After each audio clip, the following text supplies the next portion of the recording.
What is going on, guys? This is Levine, and in this video we're talking about how to reprogram your subconscious mind. This is personally a topic that has changed my entire life. In the previous video I talked about why it's important to do and how we were programmed unconsciously throughout our whole lives. Okay, so if you haven't watched that, I'll link a video somewhere here, and let's get on to the video. Now I want to ask you, when was the last time that you have searched for tips, tricks, hacks to grow your business, to be more disciplined, to be more motivated, etc.? Probably not too long ago. And this is the paradigm where most people in our current society, are at. Okay? They're trying to find quick tricks, quick tips to hack their way to success, which is understandable. But the problem with this is most of these tricks and tips only work if they work temporarily. The change you see in your life where you follow these tricks and tactics, right? The change is temporary, if any change at all, because it is not, all of these tricks and tips are not fixing the underlying issue behind all of the blocks you have. What do I mean by that? Okay, all the tips and tricks are addressing only your conscious mind, which is the 10%. All right, your conscious mind is short-term thinking, short-term memory, logical thinking, willpower, etc. The conscious mind is probably the most surface level thing, okay? And when you're trying to search for tricks and tips and hacks, it all addresses the actions level, which is the most surface level thing you can try to change, right? Now, what is the other 90%? The other 90% is your subconscious mind. And your subconscious mind stores all of your beliefs, values, the stories you tell yourself, past experiences, your sense of identity, your self-image, and all of these things basically drive your behavior. They affect the experiences and the results you have in life. So how come most people try to make a change in the 10%? It doesn't make any sense, right? Why wouldn't you focus on the 90% and actually let everything else fall in place and come naturally to you? What do I mean by that? When you focus on the action level, this is, by the way, a simplified version of the model of change, okay? So basically, when you focus on the action level, as I said, results are temporary or no change at all, right? Then, if you move up the ladder, this is basically the subconscious mind, okay?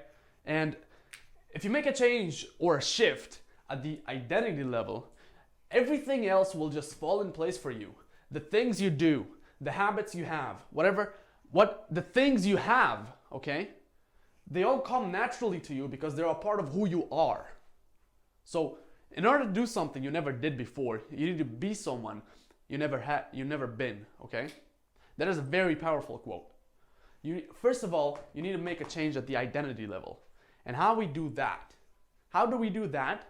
We start by reprogramming our subconscious mind.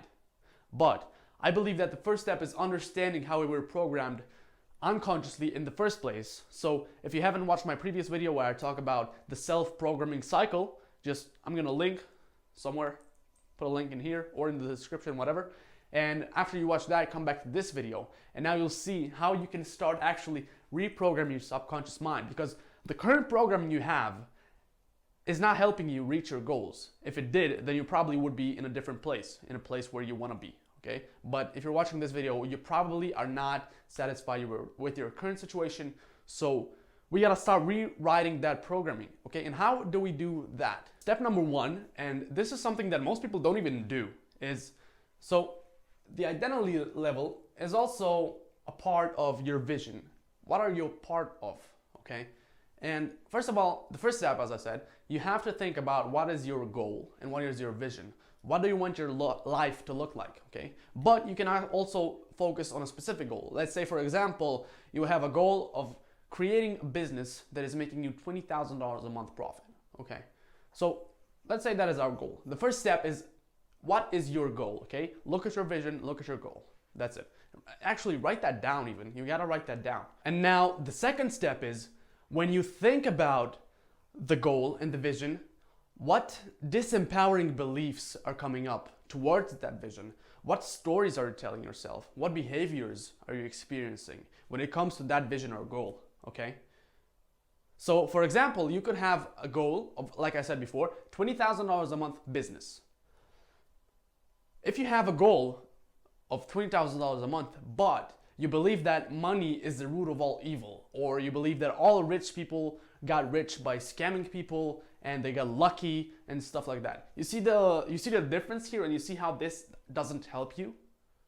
So what you need to do is you need to create a detailed list, write down everything that comes to your mind regarding that vision. You create a detailed list of the beliefs you have around that vision or goals, and these are probably disempowering, okay? These are probably things that don't help you move forward towards your goal. You could also feel that you're not worthy of making $20,000 a month.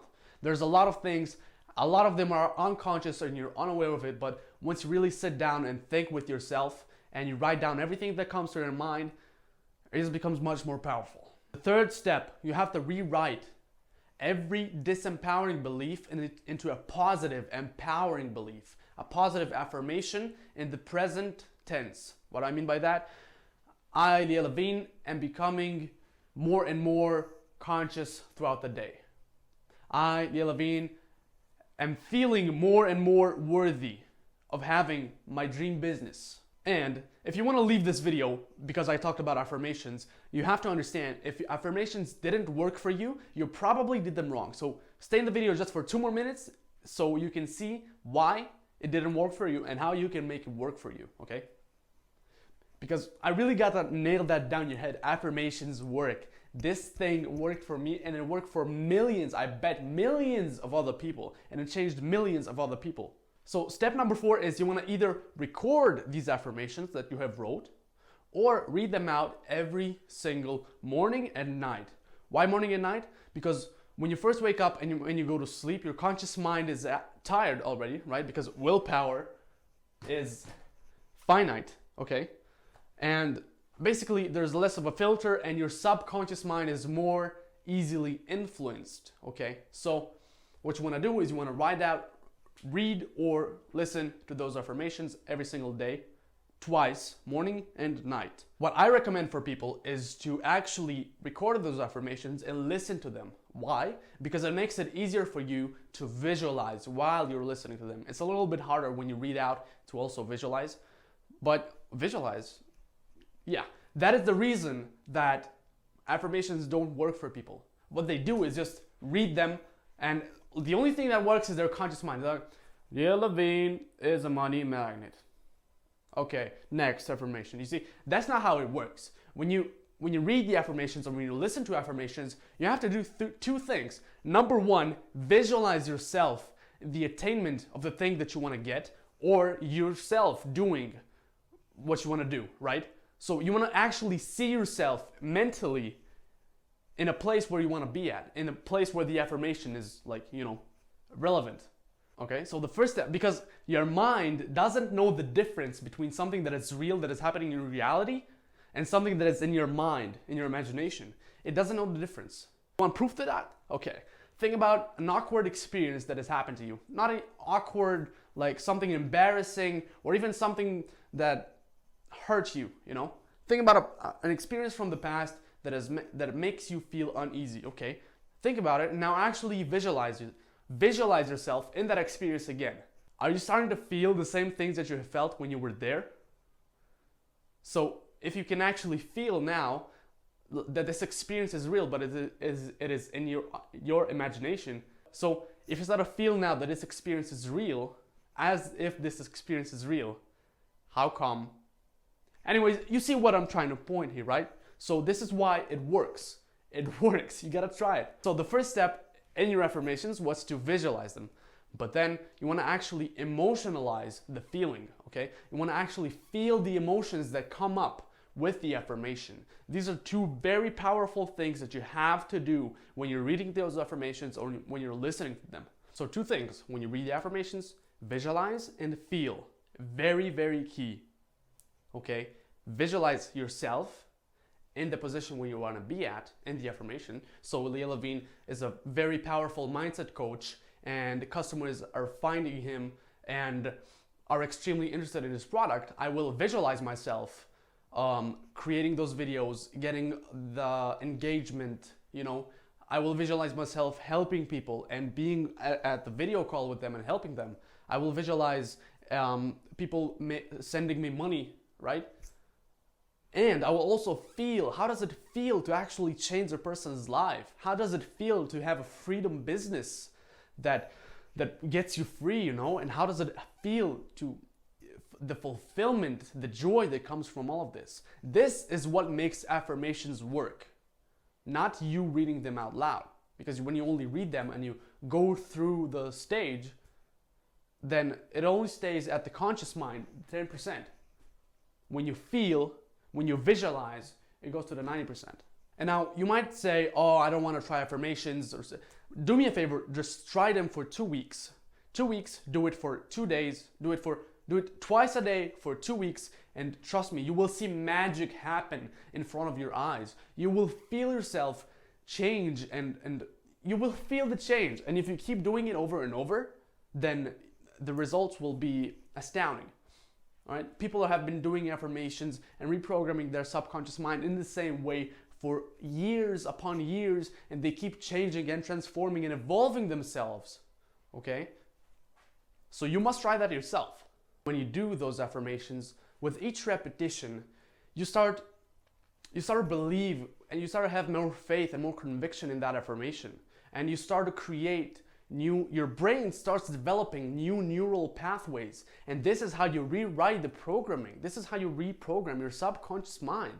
So this is a small part of how to reprogram your subconscious mind. This is something that is very, very powerful, and I've been personally using this, and a lot of other people that I'm talking to are using this. And what I personally also do is, not only do I have affirmations, but I also read out a file every single day where it says what characteristics I need to have. What characteristics does the Liel Levine 2.0 has? What are his standards? What are his goals for today? What are the next stages of his journey, right? And also have a vision board, right? The Liel Levine identity, where this is basically describes my identity and who I want to be, right? In the day-to-day life. And when I look at it, I also visualize. So you see, I keep reprogramming my subconscious mind, and believe me, you will see your life change in front of your eyes if you really commit to it. It also doesn't take a lot of your time. It's like 10 minutes every day, even less. So wouldn't you want to spend 10 minutes to create massive results that last a long time? Or your whole life? I would. Anyways, this is how to reprogram your subconscious mind. I hope you enjoyed this video, and I will see you in the next one. Peace.